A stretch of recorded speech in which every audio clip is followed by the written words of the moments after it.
Hi ಎಲ್ಲರಿಗೂ ನಮಸ್ಕಾರ. Welcome back to my YouTube channel. ಎಲ್ಲರೂ ಹೇಗಿದ್ದೀರಾ? ಚೆನ್ನಾಗಿದ್ದೀರಾ ಅಂತ ಅನ್ಕೋತೀನಿ. ಈ ವಿಡಿಯೋ ಮಾಡೋಕ್ಕೆ ಕಾರಣ ಏನಂದರೆ, ಈ ವಿಡಿಯೋನ ಮುಂಚೆನೇ ಮಾಡ್ಕೊಂಡಿದ್ದೆ, ಅಂದರೆ 1 ವೀಕ್ ಆಯಿತು ಅನಿಸುತ್ತೆ ಮಾಡ್ಕೊಂಡು. ಬಟ್ ಅಪ್ಲೋಡ್ ಮಾಡೋಕ್ಕಾಗಿರಲಿಲ್ಲ, ಯಾಕಂದರೆ ಇದನ್ನು ಅಪ್ಲೋಡ್ ಮಾಡಿ ವಾಯ್ಸ್ ಕೊಡಬೇಕು ಅಂತ ವಿಡಿಯೋ ಎಲ್ಲ ಮಾಡ್ಕೊಂಡಿದ್ದೆ. ಬಟ್ ಆಗಿರಲಿಲ್ಲ. ನೀವು ತಮ್ಮನೇಲಿ ನೋಡಿರೋ ಹಾಗೆ ನಮ್ಮ ಕಾರ್ ಆಕ್ಸಿಡೆಂಟ್ ಆಗಿತ್ತು. ಅದು ಫುಲ್ ಡೀಟೇಲ್ಸ್ ನಾನು ಈ ವಿಡಿಯೋದಲ್ಲಿ ಹೇಳ್ತೀನಿ. ಇದು ಲಾಸ್ಟ್ ಭಾನುವಾರ ಮಾಡ್ಕೊಂಡಿರೋ ವಿಡಿಯೋ. ಅವತ್ತು ನಮ್ಮ ಪಾಪಗೆ ಲೈಟಾಗಿ ಸ್ವಲ್ಪ ಹುಷಾರಿರಲಿಲ್ಲ, ಅಂದರೆ ಜ್ವರ ಬಂದಿತ್ತಷ್ಟೇ. ಮಾಮೂಲಿ ಅವನಿಗೆ ಯಾವಾಗಾದರೂ ಜ್ವರ ಬಂದಾಗ ಸಿರಪ್ ಹಾಕಿದ್ರೆ ಕಡಿಮೆ ಆಗೋದು. ಹಾಗೆ ಅಂದ್ಕೊಂಡು ನಾವು ಸಿರಪ್ ಹಾಕಿದ್ವಿ. ಹಾಗೆ ನಮ್ಮ ಅಮ್ಮನೂ ತುಪ್ಪ ಕಾಯಿಸ್ತಾಯಿದ್ರು. ಹೇಗೂ ತುಪ್ಪ ಕಾಯಿಸ್ತಿದ್ದಾರಲ್ಲ, ಅದು ರೆಸಿಪಿನೂ ನಿಮ್ಮ ಹತ್ರ ಶೇರ್ ಮಾಡ್ಕೊಳ್ಳೋಣ ಅಂತ ಹೇಳಿ ನಾನು ವೀಡಿಯೋ ಮಾಡ್ಕೋತಾ ಇದ್ದೆ. ಈ ವಿಡಿಯೋದಲ್ಲಿ ಇಷ್ಟು ದಿನ ಯಾಕೆ ನಾನು ವಿಡಿಯೋ ಮಾಡಿರಲಿಲ್ಲ, ಏನಾಯಿತು ಅನ್ನೋದೆಲ್ಲ ನಾನು ನಿಮ್ಮ ಹತ್ರ ಶೇರ್ ಮಾಡ್ಕೊತೀನಿ. ಅವತ್ತು ಸಂಡೇ ಆಗಿರೋದ್ರಿಂದ ಜ್ವರ ಬಂದಿತ್ತು. ನಾವು ಜಾಸ್ತಿ ಆಗುತ್ತೆ ಅಂತ ಅಂದ್ಕೊಂಡೇ ಇರಲಿಲ್ಲ. ಬಟ್ ನಾವು ಅಂದ್ಕೊಂಡಿದ್ದು ಯಾವುದೂ ಆಗಲ್ಲ ಅಲ್ವಾ. ಸೊ ಅವತ್ತು ಹಾಗೆ ಆಯಿತು. ಮಧ್ಯಾಹ್ನ ಹಂಗೇ ನಾವು ಜ್ವರ ಜಾಸ್ತಿ ಆಗಿಬಿಡುತ್ತೆ ಅಂತ ಹೇಳಿ ಹಾಸ್ಪಿಟಲ್ಗೆ ಹೋಗೋಣ ಅಂದ್ಕೊಂಡ್ವಿ. ಬಟ್ ಸಂಡೇ ಅಲ್ವಾ, ಯಾವ ಹಾಸ್ಪಿಟಲ್ ಕೂಡ ಓಪನ್ ಇರಲ್ಲ. ಮಂಡೇ ಹೋಗೋಣ ಅಂತ ನಾವು ಯೋಚನೆ ಮಾಡ್ಕೊಂಡು ಸುಮ್ಮನೆ ಆದ್ವಿ. ಹಾಗೇ ಚೆನ್ನಾಗೇ ಇದ್ವಿ, ಖುಷಿಯಾಗೇ ಇದ್ವಿ. ನಮ್ಗೆ ಯಾವ ಥಾಟು ಇರಲಿಲ್ಲ ಇಷ್ಟೆಲ್ಲ ಆಗುತ್ತೆ ಅಂತ. ಖುಷಿಯಾಗಿ ಮಾತಾಡಿಕೊಂಡು, ಅವನಿಗೆ ಜ್ವರ ಇದ್ರೂ ಕೂಡ ಅವನು ಯಾರಾದರೂ ಮಾತಾಡ್ಸಿದ್ರೆ ನಗ್ನಗ್ತಾ ಆರಾಮಾಗಿದ್ದ ಖುಷಿಯಾಗಿ. ಹೇಗೂ ಆ್ಯಕ್ಟಿವ್ ಆಗಿದ್ದಾನಲ್ಲ, ಜ್ವರ ಕಡಿಮೆ ಆಗುತ್ತೆ ಸಿರಪ್ ಹಾಕಿದ್ಮೇಲೆ. ಅಕಸ್ಮಾತ್ ಕಡಿಮೆ ಆಗಲಿಲ್ಲ ಅಂದರೆ ನಾಳೆ ಕರ್ಕೊಂಡು ಹೋಗೋಣ ಅಂದ್ಕೊಂಡು ನಾವು ಸುಮ್ಮನೆ ಆದ್ವಿ. ಅವನು ಖುಷಿಯಾಗಿ ನಗ್ನಗ್ತಾ ಇದ್ದ ನಮ್ಮ ಜೊತೆನೂ. ಅದಕ್ಕೆ ನಾವು ಆರಾಮಾಗಿದ್ವಿ, ಏನು ಟೆನ್ಷನ್ ತಗೊಳ್ಳಿಲ್ಲ ಅಷ್ಟು. ಮಾಮೂಲಿ ಮಕ್ಕಳಿಗೆ ಎಲ್ಲರಿಗೂ ಫೀವರ್ ಬರುತ್ತಲ್ಲ ಅಂತ. ಹಾಗೆಯೇ ಒಂದು 7:30, 8 o'clock ಹಂಗೆ ಪನ್ನೀರ್ ಎಗ್ ಫ್ರೈಡ್ ರೈಸ್ ಮಾಡ್ಕೊಂಡ್ವಿ.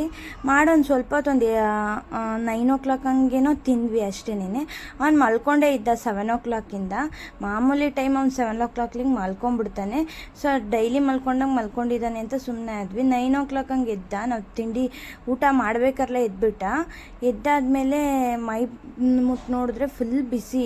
ಎಷ್ಟು ಬಿಸಿ ಅಂದರೆ, ನಾವು ಬಿಸಿನೀರು ಹಿಂಡ್ಬಿಟ್ಟು ಅವ್ನು ಬಿಸಿನೀರು ಹಿಂಡಿ ತಣ್ಣಗೆ ಮಾಡಿ ಅವನ ತಲೆ ಮೇಲೆ ಬಟ್ಟೆ ಹಾಕಿದ್ರೆ ಅದ್ರ ಮೇಲ್ಗಡೆಯಿಂದ ಬಿಸಿ ಬರೋಷ್ಟು ಜ್ವರ ಬಂದಿದ್ವು.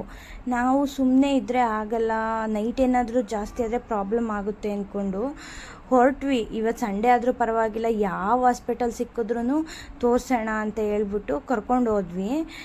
ಭಯ ಪಟ್ಕೊಂಡೇ ಹೋದ್ವಿ. ಮಧ್ಯದಲ್ಲಿ ಹೋಗ್ಬೇಕಾದ್ರೆ ಅವ್ರ ಅಪ್ಪನಿಗೂ ಫೋನ್ ಮಾಡಿ ಹೇಳಿದ್ವಿ, ಈ ಥರ ಹೋಗ್ತಾ ಇದ್ದೀವಿ ಅಂತ. ನಮ್ಗೆ ಯಾರಿಗೂ ಕೂಡ ಒಂದು ಥಿಂಕು ಇರಲಿಲ್ಲ, ನಾವು ಕರ್ಕೊಂಡೋದ ತಕ್ಷಣ ಅವ್ರು ಅಡ್ಮಿಟ್ ಮಾಡ್ಕೋತಾರೆ ಅಂತ.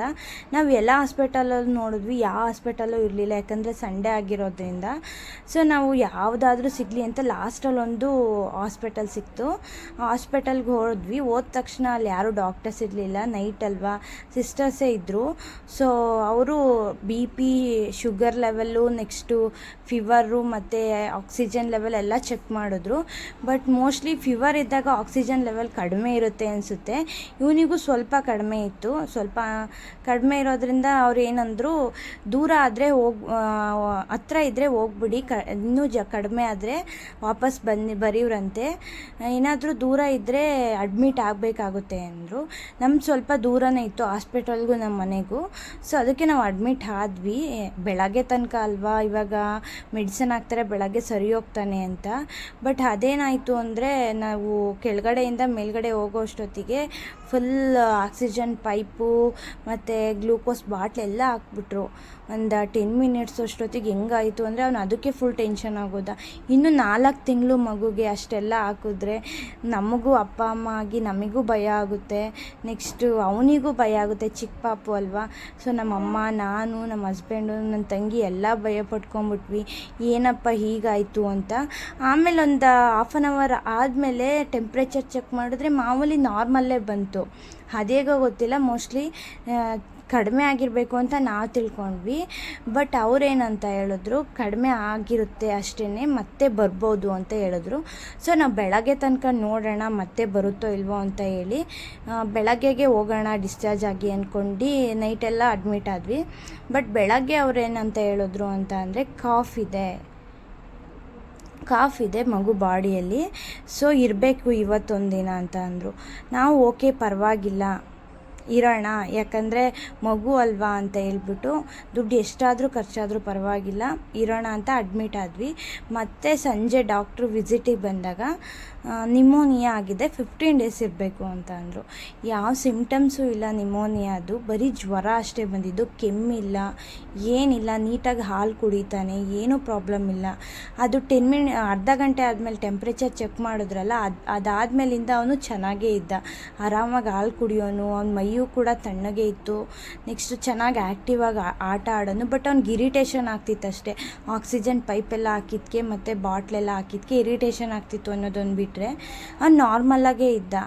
ಸೊ ನಮಗೇನಂತೂ ಇನ್ನೂ 15 ಡೇಸ್ ಅಡ್ಮಿಟ್ ಆಗಬೇಕು ಅಂದಾಗ ಭಯ ಆಯಿತು. ಆಮೇಲೆ ಇನ್ನೂ ಒಂದು ಯೋಚನೆ ಬಂತು, ಇವ್ರು ಮೋಸ್ಟ್ಲಿ ದುಡ್ಡಿಗೇನಾದರೂ ಈ ಥರ ಇದು ಮಾಡ್ತಿದ್ದಾರಾ ಅಂತ. ಆದರೂ ನಾವು ಆ ರೀತಿಯೂ ಯೋಚನೆ ಮಾಡಲೇಬೇಕಲ್ವ. ಆ ರೀತಿ ಯೋಚನೆ ಮಾಡಿದಾಗ ನಮಗೇನು ಅನ್ನಿಸ್ತು ಅಂದರೆ, ಮಕ್ಕಳು ಪ್ರಾಣದ ಮೇಲೆ ದುಡ್ಡು ದುಡಿತಿದ್ದಾರಲ್ಲ ಅಂತ ಅನ್ನಿಸ್ತು. ಇವ್ನಿಗೇನು ಪ್ರಾಬ್ಲಮ್ ಇಲ್ಲ, ಯಾಕೆ ಹಿಂಗೆ ಮಾಡಿದ್ರು ಅಂತ ಸುಮ್ಮನೆ ಬೇಜಾರಾಯಿತು. ಆಮೇಲೆ ಭಾನುವಾರ ನಾವು ಅಡ್ಮಿಟ್ ಆಗಿದ್ದು ನೈಟು, ಸೋಮವಾರ ಇದ್ವಿ. ಮಂಗಳವಾರ ಇಲ್ಲ ಡಿಸ್ಚಾರ್ಜ್ ಆಗಿಬಿಡೋಣ, ಬೇರೆ ಹಾಸ್ಪಿಟಲ್ಗೆ ಹೋಗೋಣ, ಇವರು ಏನೇನೋ ಹೇಳ್ತಾರೆ, ಭಯಪಡಿಸ್ತಾರೆ ಅಂತ ಹೇಳ್ಬಿಟ್ಟು ಅಂದ್ಕೊಂಡು ಮಲ್ಕೊಂಡ್ವಿ. ಅವ್ರ ಅಪ್ಪನೂ ಬಂದಿದ್ರಲ್ಲ, ಬಂದ್ಬಿಟ್ಟು ನೋಡಿಕೊಂಡು ಟ್ರಿಪ್ ಹೋಗಿದ್ರು ಅವತ್ತು ನೈಟು, ಭಾನುವಾರ ನೈಟು. ನಾವು ಅವ್ರು ಹೇಗೂ ಟ್ರಿಪ್ ಹೋಗಿದ್ದಾರಲ್ಲ, ಬರ್ತಾರೆ ಆರಾಮಾಗಿ ಅಂತೇಳಿ ಅವ್ರದ್ದೇನು ಟೆನ್ಷನ್ ತೊಗೊಳ್ಳಿಲ್ಲ, ನಮ್ಮ ಮಗುದಷ್ಟೇ ಟೆನ್ಷನ್ ಆಗಿತ್ತು.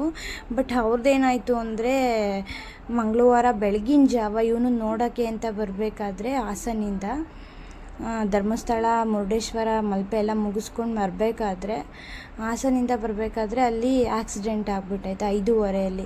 ಅವ್ನು ನೈಟೆಲ್ಲ ಅಳ್ತಿದ್ದ, ಅದು ಇರಿಟೇಷನ್ ಆಗ್ತಿದ್ದಕ್ಕೆ ಅದನ್ನೆಲ್ಲ ಬಿಚ್ಚಿಸ್ಬೇಕು ಅಂದ್ಕೊಂಡು ಮಲ್ಕೊಂಡ್ವಿ.